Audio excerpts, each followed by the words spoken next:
Hello, hello, hello. Hello. Noah's Ark Services, specializing in floating zoos. How can I help you? Noah, it's me, God. Lord, sorry. Spending over a year on a boat with bunch of animals makes you develop a sense of humor or lose your minds. I understand. 40 days of rain, months of floating, and all that animal noise. I admire your patience. Thanks, God. What's next? It's time to leave the ark. You, your family, and all the animals spread out and populate the earth. Finally, Go, Noah, and remember to bring all the animals with you. They need to multiply too. oh, they've already started. Let's just say we'll have no shortage at all. Ah, good.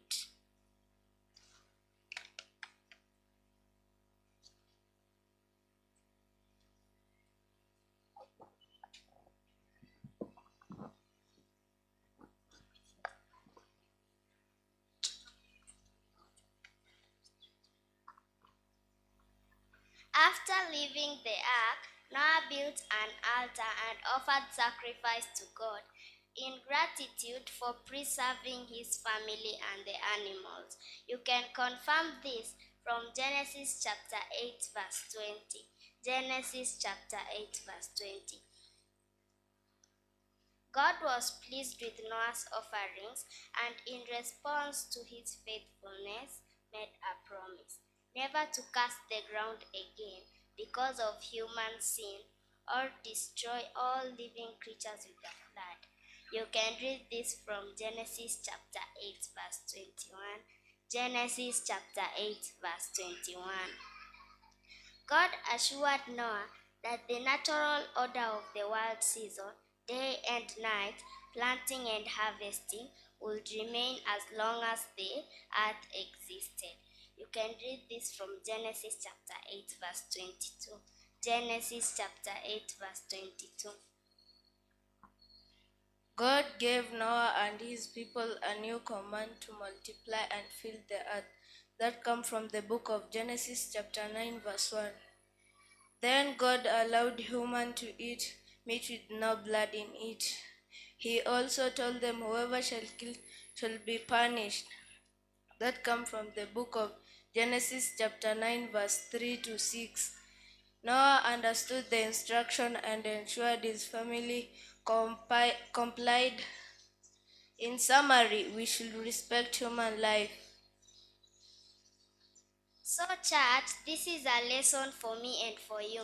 Just as Noah expressed gratitude through sacrifice, people today should cultivate a habit of thankfulness and recognize God's provision in their life. Church, say we are the people. Again. Yes, we are the people to cultivate a habit of thankfulness and recognize God's provision in our lives. Thank you for listening to the children's sermon. We invite you next Sabbath for more lessons. Till then, bye. See you. Let's pray. Oh God, thank you for this day and thank you for being with us throughout this day. And I pray as we are as the preacher is coming, be with him, and oh God, also take care of us throughout this day. In Jesus' name we pray.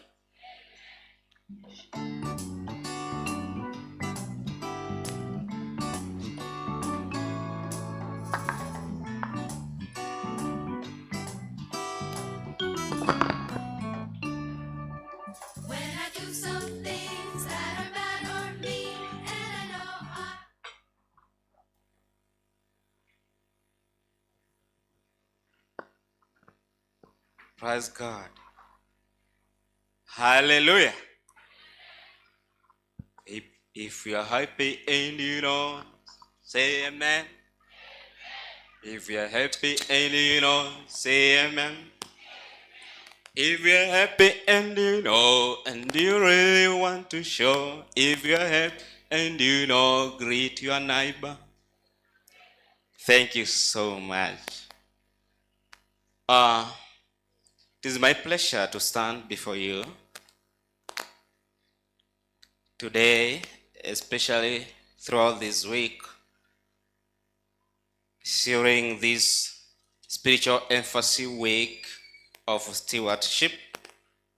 I invite all of you to be in attendance all through the week. I'd like to introduce myself fully. I'm Pastor Ibrahim Museti. Pastor Ibrahim Museti comes from the Southeast Nyanza field. And by the grace of God, Pastor Ibrahim Museti is the district pastor of Nyabohanse district. And by the grace of God, Pastor Ibrahim is married, blessed with 3 sons. The firstborn is Felix, the second is Phineas, and the third one is Japheth. And by the grace of God, Pastor Ibrahim is a full-time husband married to 1 wife, and also a part-time sinner. Bwana asifiwe. That's the guy in front of you. So I invite all of you to be with Pastor Ibrahim Museti spiritually as you pray for him, as he will be ministering in God's vineyard throughout the week. With all those, may I introduce you to the topic or the theme that we shall be having or discussing all through this week. Our general theme is revival and reformation in our stewardship. And our topic today says, you cannot be a faithful stewardship, unless you are connected. So we need to be connected with the Heavenly Father, and that's when we can only become faithful stewards in his vineyard. Let's pray. Our Father and our Lord, those who do the will of the Lord, believers are those who obey faithfully the tithes and offerings to the storehouse of the Lord. But Christians, most of the time, are unfaithful. They are comfortable. They are at their own comfort of zone. They don't care. They believe that as long as they are in the faith, then they are guaranteed for the heaven. But my friend, my dear sister, my dear brother, I want to bring to us this, that for you to be counted faithful, for you to be accepted before the Lord, you must be connected. Stewardship is purely connection.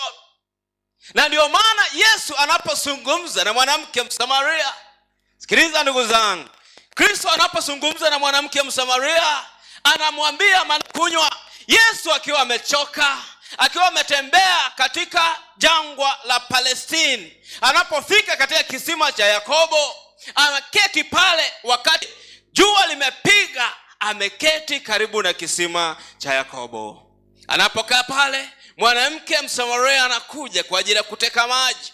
Anapokuja kuteka maji, hakuweza kumuona Yesu. Anateka maji, anaondoka, kwa sababu mwanamke Msamaria hakuwa ameunganishwa na Kristo, na hivyo she was not able to see, to trace and identify that there is somebody beside the well.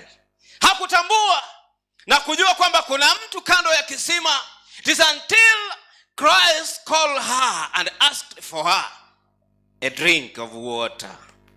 Na baada ya kuwa amemuita na kumuomba maji ya kunywa, mwanamke anamwambia haiwezekani, kwa sababu kipindi hicho wa Samaria na Wayahudi wa bitter enemies, hawakuwa wanashare in any way. Hivyo mwanamke alisita na kumwambia inawezekanaje unaniomba maji ya kunywa? Yesu anatafuta connection. He just is finding the way to connect himself in the heart of the Samaritan woman. Anamwambia ungejua ni nani anayekuomba maji, ungeelewa ni nani anayezungumza na wewe, ungemuuliza maji ya uzima. Bwana asifiwe. Yesu bado anatafuta nafasi kwa ajili ya kuingia ndani ya moyo ya mwanamke Msamaria. Mwanamke Msamaria alikuwa mdhambi, alikuwa katika asili na tabia ya kidhambi. Anapoingia kisimani, maana hajaunganishwa na Kristo, hatambui Kristo, na anapomuomba maji anamwambia haiwezekani nikakupa maji. Lakini Yesu anamwambia kama ungetambua ni nani anayekuomba maji, ungemuomba maji ya uzima. Yesu anamwambia mwanamke kwamba the one who is talking to you is the source of the living water. Na anamwambia kwamba kama ungetambua ni nani huyu anayezungumza nawe, ungemuomba maji ya kunywa, ungemuomba maji ya uzima. Mwanamke anamuuliza maswali mengi because she was not yet connected. Hallelujah. Anapozidi kumengi kwamba je, ina maana kwamba wewe ni mkubwa kuliko baba yetu Yakobo ambaye alikunywa maji haya, ambaye alitupatia kisima hiki, watoto wake na mifugo yao ikanywa maji katika kisima hiki? Are you greater than our father Jacob? Hallelujah. Sikiliza ndugu zangu, Yesu bado akiwa anatafuta nafasi kwa ajili ya kuconnect ndani ya moyo wa mwanamke Msamaria, anamwambia nenda ukamuite mume wako. It is at this point the Samaritan woman realized, her eyes was opened and she realized that this is not just a mere man talking to me, he must be the Messiah. Bwana asifiwe. Anaona kwamba huyu sio mwanamke mume wa kawaida anayezungumza nami. Anaona huyu sio mwanamume wa kawaida anayenizungumzia, kwa sababu nguvu za Yesu zilikuwa zimeanza kufanya kazi ndani ya moyo mwanamke Msamaria.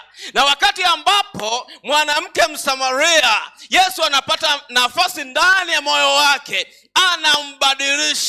anabadilisha mtazamo wake, anabadilisha mawazo yake. Na mwanamke Msamaria anaelewa this is the Messiah that whom he is talking to me. Anaelewa, anauacha mtungi wake kisimani. When you are connected, utaiacha dhambi. Bwana asifiwe. Mtungi ambao mwanamke huyu alikuwa amebeba kwa muda mrefu, alikuwa ametengwa na Wasamaria.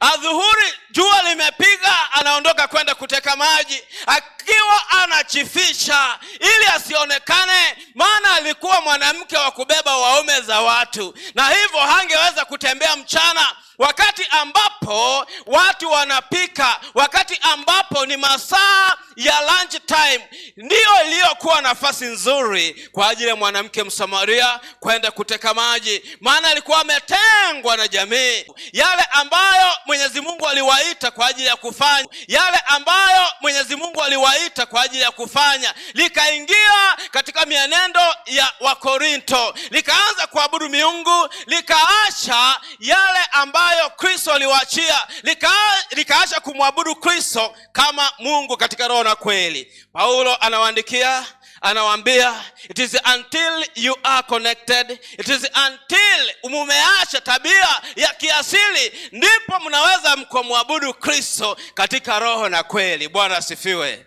Wakorinto wa kwanza, let's go there. Wakorinto wa kwanza Wakorinto wa kwanza. Yes, First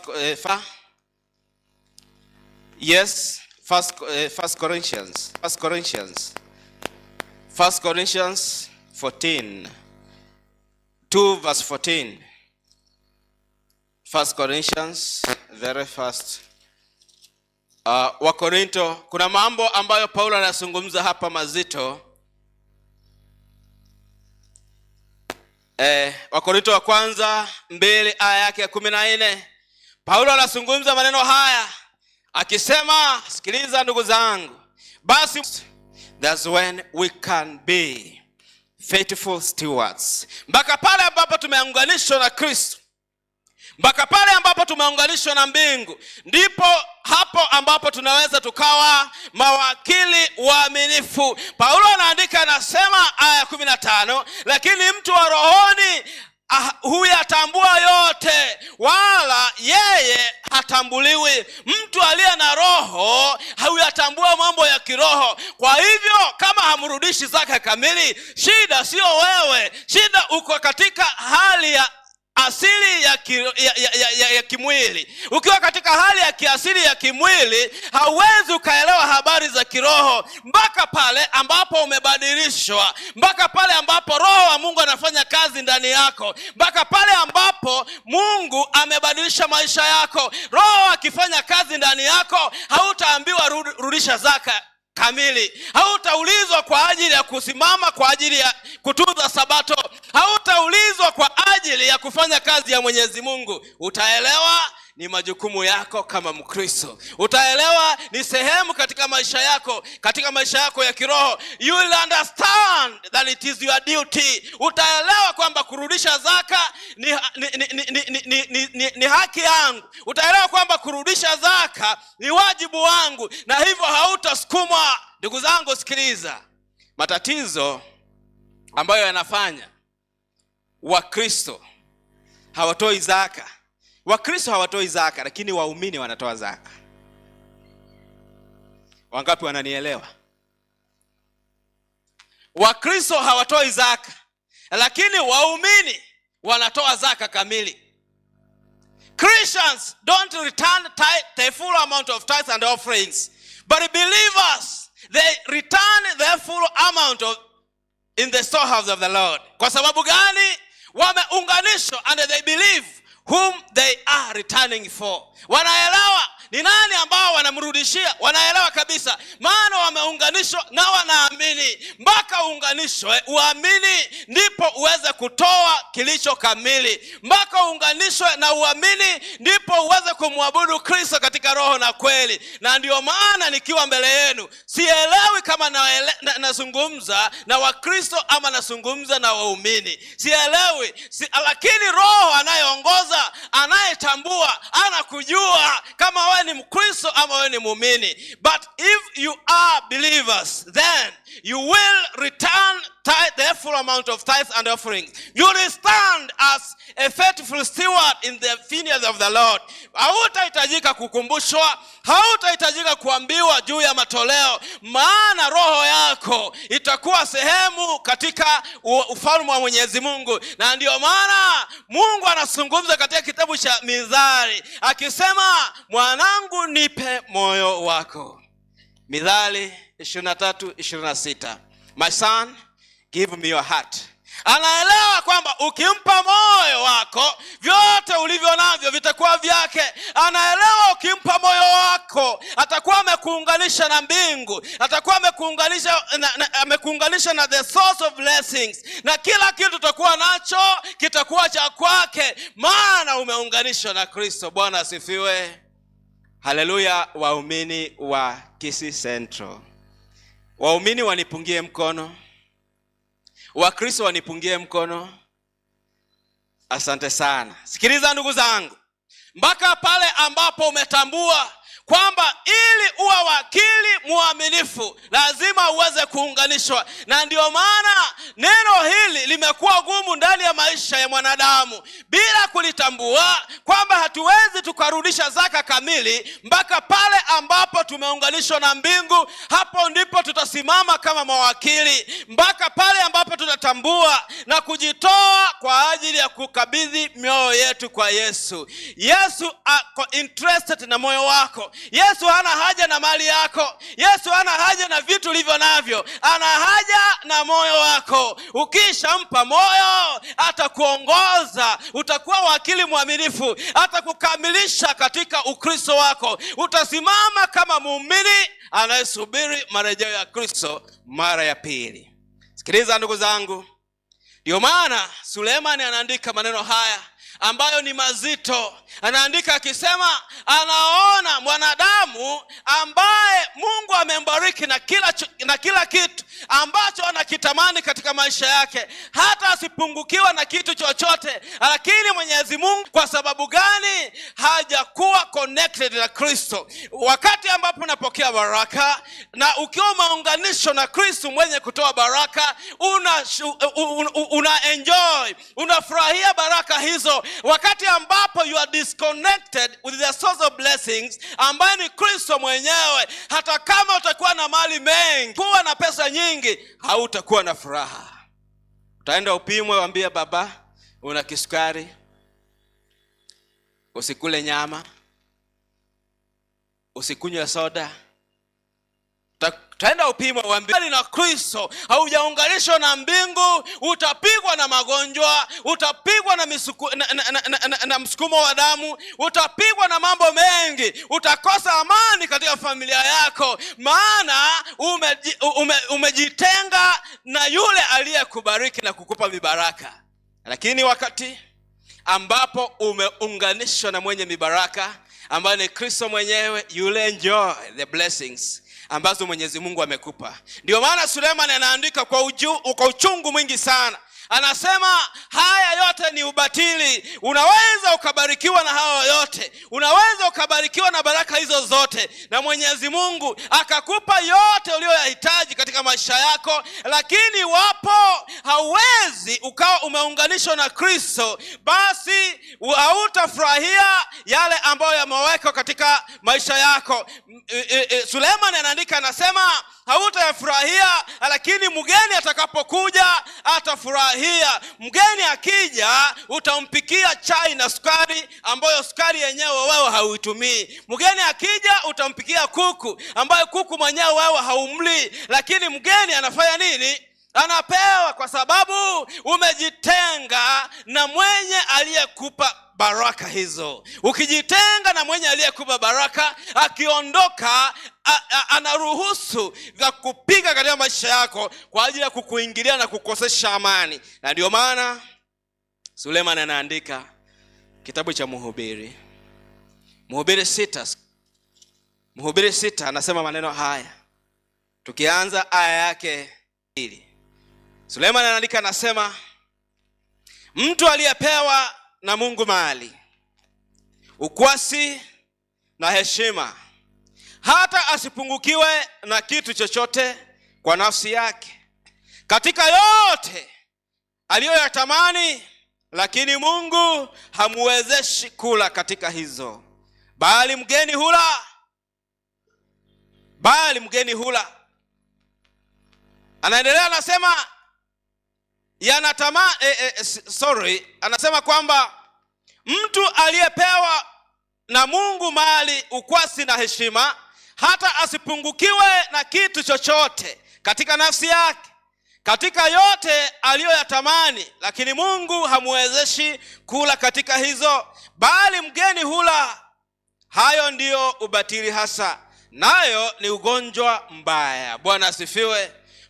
Sulemani anaandika, anasema unaweza ukabarikiwa na mali mengi, Unaweza ukapata yote ambayo moyo wako unahitaji, unaweza ukapata vyote ambavyo moyo wako unatamani kuvipata, lakini wapo utajitenga na mwenye aliyekubariki, utajitenga na yeye aliyekupa baraka hizo, hata kuruhusu kwa ajili ya kuvifurahia ulivyo navyo. Ndio maana unakuta watu wengi waliojitenga na upendo wa Kristo, wale ambao wanapata baraka kidogo, wanajitenga na Mwenyezi Mungu, wanajitenga na kanisa, wanaishi katika maisha yasiyo na amani, wanapigwa, maana wamejitenga na yule aliyekuwa mwenye baraka, yeye aliyekuwa ameunganisha na mbingu kwa ajili ya baraka. Wanapojitenga naye, basi anaondoka. Akiondoka, maana yeye ndiye kinga yao, maana yeye ndiye anayewafadhili, yeye ndiye anayewalinda. Akiondoka, basi hata baraka ambazo watakuwa nazo zitakuwa za bure. Ndio maana ndugu zangu, Yesu akawa anatoa mfano katika kitabu cha Timotheo akisema, itakufaidi nini iwapo utarithi dunia yote na vyote vilivyomo, lakini ukapoteza moyo wako? Itakufaidi nini iwapo utapata kila kitu ambacho unakihitaji katika maisha, lakini ukapoteza nafsi yako? Itanifaidi nini iwapo nitapata baraka za dunia hii, lakini mwisho wa siku niweze kuteketea katika jehanamu ya moto? Na ndio maana leo ninawaletea habari hii kwamba haiwezekani ukawa Mkristo, haiwezekani ukawa muumini mwaminifu mpaka pale ambapo umeunganishwa. Ukiona mtu ambaye hatoi zaka kamili, shida sio kwamba hana, shida ni kwamba hajaunganishwa na mbingu. Akishaunganishwa na mbingu, atakuwa mwaminifu, maana anaelewa anayemtumikia ni nani, maana anaelewa kwamba ni wajibu wake kwa ajili ya kurudisha zaka kamili ghalani mwa Mwenyezi Mungu. Ndugu zangu, nipende niwasihi kwa neema ya Mwenyezi Mungu kwamba muelewe kwamba hauwezi ukaenda mbinguni kama wewe haujaunganishwa na mbingu. Hauwezi ukaenda mbinguni na kuwa wakili mwaminifu. Hauwezi ukaenda mbinguni kama wewe sio wakili mwaminifu. Hauwezi ukaenda mbinguni iwapo wewe hautoi zaka kamili ghalani kadri yalivyo maagizo ya Mwenyezi Mungu. Na ndio maana Mama White anaandika katika kitabu cha Desire of Age, Early Writings, katika kitabu cha Early Writings, Mama White anaandika, anasema maneno haya kwamba mtu ambaye anaona vitu alivyo navyo kuwa ni vya dhamana, asiweze kuvitoa kwa ajili ya roho ambao wanaangamia katika dunia hii, kwa ajili ya roho kuongolewa. Kutoa mali yako, kutoa zaka yako kwa ajili ya roho ambao wanaangamia katika dhambi. Iwapo hauwezi ukatoa, iwapo hauwezi ukajitoa kwa ajili ya kutoa zaka yako kamili, yawezekanaje ukaenda kuimba wimbo wa ukombozi mbinguni? Mama White alionyesha maneno haya. Ukisoma katika kitabu cha Early Writings, topic ambayo inaitwa To the Little Flock, chapter 8. Utaniruhusu nisome katika soft copy. Mama White anaonyesha maneno haya katika lugha ya Kiingereza, inasema maneno haya. Mama White anapoonyesha maneno haya, anasema, the suffering Jesus, his love so deep as to lead him to give his life for man, was again held before me. Also the lives of those who professed to be his followers, who had these worldly goods, but considered it so a great a thing to help the cause of salvation. The angel said, can such enter heaven? Another angel answered, no, never, never, never. Those who are not interested in the cause of God on earth can never sing the song of redeeming love above. Sikiliza ndugu zangu, anaonyesha maneno haya Mama White kwamba wale ambao hawana haja na kazi ya Mungu hapa duniani, wale ambao hawana haja kwa ajili ya kuunganishwa na mbingu, wale ambao hawana haja na ukombozi katika dunia hii, haiwezekani wakaenda mbinguni, wakaenda kuimba wimbo wa ukombozi mbinguni. Sikiliza ndugu zangu, you cannot enter heaven until you are connected and become a faithful steward. Unaweza ukakaa ndani ya kanisa, haijalishi ni miaka mingapi umekaa ndani ya kanisa, haijalishi umekuwa kiongozi miaka mingapi ndani ya kanisa, but provided that you are not a steward, a faithful steward, then there is no heaven for you. Tunaweza tukaja hapa tukaimba wimbo twende kwa Yesu mimi na wewe. Tunaweza tukaja hapa tukaimba nyimbo nyingi tu, lakini ndugu yangu, iwapo hauwezi ukaruhusu Kristo ndani ya moyo wako akakuunganisha na mbingu, ukawa wakili mwaminifu, there is no heaven for you. Ndio maana katika kitabu cha Mathayo Yesu anazungumza, anasema, ndipo atakapowaambia wale walio katika mkono wa kuume, waaminifu wangu, mlikuwa waaminifu katika vitu vichache, ingieni katika ufalme wangu ulioandaliwa kabla ya misingi ya dunia kuwekwa. So it is only the faithful stewards who are going to heaven. If you are not faithful, then there is no heaven for you. Na ndio maana Mama White anaandika maneno haya kwa upana sana, yakiwa mambo ya uzito, akisema ikaoneshwa, Mama White akaoneshwa kwamba wale ambao hawawezi kuwa na haja, wakaona haja, wanaona mali ya dunia hii kwamba ni ya maana, wanaona vitu vya dunia hii kwamba ni vya maana, hawawezi wakavitoa kwa ajili ya kazi ya Mwenyezi Mungu. Ndipo malaika akaulizwa, je, hao wanaweza wakaenda mbinguni? Malaika mwingine akasema, hapana, never, never, never. Those who are not interested in the cause of salvation here on the earth can never sing the song of redeeming love above.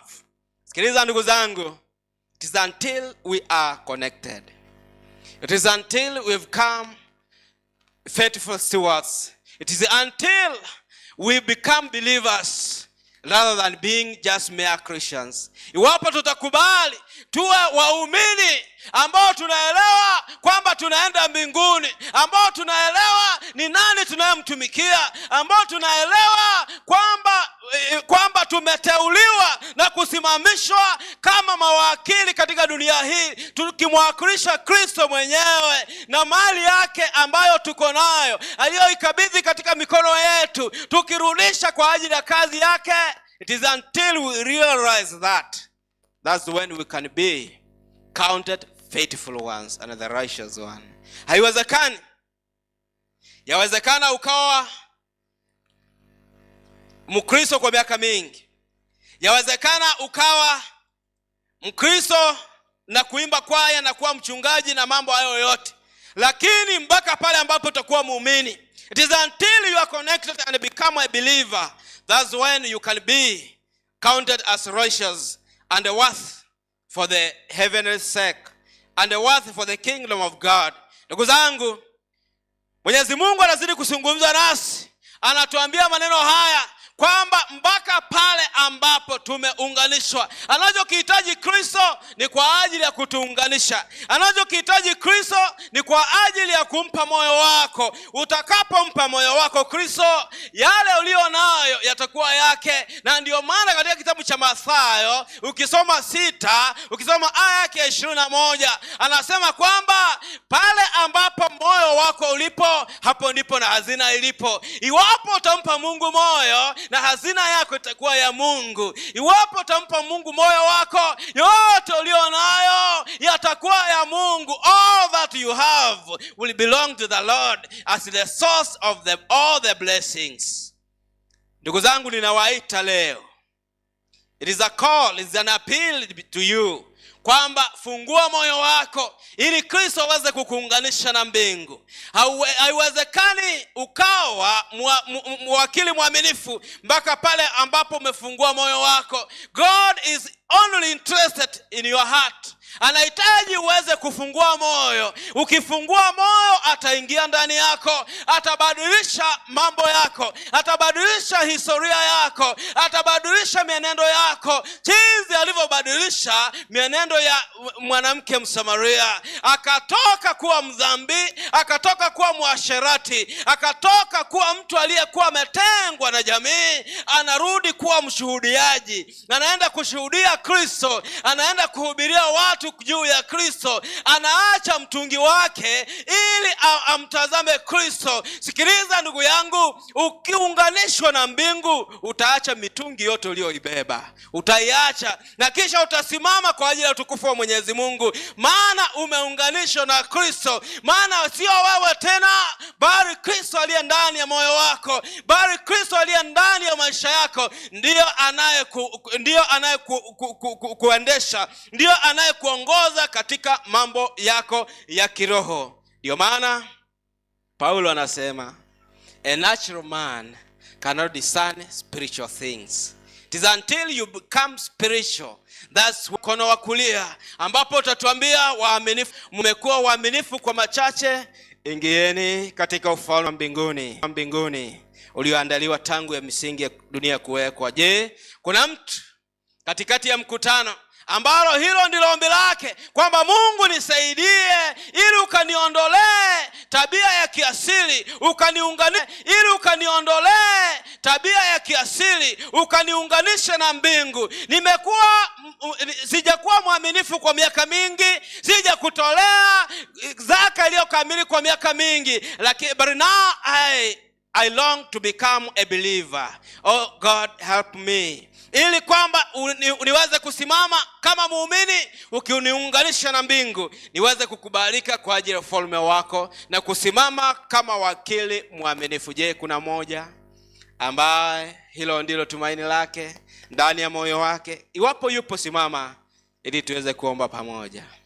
Kama kuna mtu ambaye ndani ya moyo wake anasema, Yesu nisaidie, kwa sababu katika hali yangu ya kimwili siwezi, katika hali yangu ya tabia ya asili siwezi, ninaomba unisaidie ili niweze kuyatambua mambo ya kiroho, maana yanatambulika tu kwa roho. Yesu, nafungua moyo wangu, naomba unichaze na roho wako. Tangu leo nitembee kama muumini mwaminifu, tangu leo nitembee kama wakili mwaminifu anayeandaliwa kwa ajili ya marejeo yako mara ya pili. Iwapo hilo ndilo ombi lako, simama ili tuweze kuomba. Tuamini tunapoomba. Uhimidiwe Baba na Mungu wetu. Tuseme nini kwa ajili ya neema na rehema zako? Katika habari za uwakili ambazo umetuita kila mmoja kuwa mawakili na kuvisimamia vilivyo vyako, umetukumbusha kwamba mpaka pale ambapo tumekubali kumimina mioyo yetu mbele zako, ndipo utakapotubadilisha, ukatuunganisha na mbingu, ili tukatembea kiroho wala sio katika tabia ya kiasili. Wana wako wamesimama kwa miguu yao, wadogo kwa wakubwa. Mikononi mwako ninawasogeza, nikikusihi kwamba utakapokuwa kumbuka wengine miongoni mwa waaminifu wako, kila mmoja aliyesimama kwa mguu wake, Yesu mguze moyo wake. Yesu tubadilishe tabia za kiasili. Yesu katupe roho wako ili akabe kiroho na sio kimwili. Hapo ndipo tutaweza kusimama kama mawakili waaminifu. Hapo ndipo tutaweza kusimama kwa ajili ya kukurudishia vilivyo vyako kwa uaminifu, na hakika utakaporejea tutakuwa katika lile kundi utakalowaambia, waaminifu wangu, mlikuwa waaminifu katika mambo machache, ingieni katika ufalme ulioandaliwa kabla ya misingi ya dunia kuwekwa. Kila mmoja ambaye amesimama kwa miguu yake, unaelewa haja za mioyo yetu. Kila mmoja ambaye anamimina moyo wake mbele zako, Yesu tafadhali ingia katika maisha ya wana wako. Tufanye kuwa waumini waaminifu, tufanye kuwa mawakili waaminifu, tukakuabudu katika roho na kweli, tunaposubiri marejeo yako mara ya pili. Neema yako itutoshe. Kumbuka wale ambao hawana amani katika familia zao, wengine wana magonjwa, hawana afya nzuri katika miili yao. Guza mifupa yao, guza nyama yao, guza na damu yao kwa ajili ya utukufu wako, ukawarejeshe tena afya kwa ajili ya utukufu wa jina lako. Kuna wale ambao hawana amani katika familia zao, ndoa zao zina migogoro. Yesu, tunapokuita katika juma hili la uwakili, ninakusihi usungumze na wana wako kwa njia ya kipekee, ukarejesha amani tena katika familia za wana wako, ukarejesha furaha na upendo tena katika ndoa za wana wako, maana familia zikisimama, kanisa lako litasimama. Kumbuka wale walio na mahitaji binafsi. Wewe usomaye sirini, unaelewa kila hitaji la mtoto wako ambaye amejidhurisha mbele zako mchana wa leo. Kutana mahitaji yetu, na katika juma hili zima tenda miujiza ndani ya maisha wana wako, ukatufanya kutembea kiroho tunaposubiri marejeo yako mara ya pili. Neema yako tutoshe, maana tumeomba kwa imani kwa Kristo aliye Bwana na mwombezi wetu. Amen. Neema ya Bwana iwe nanyi.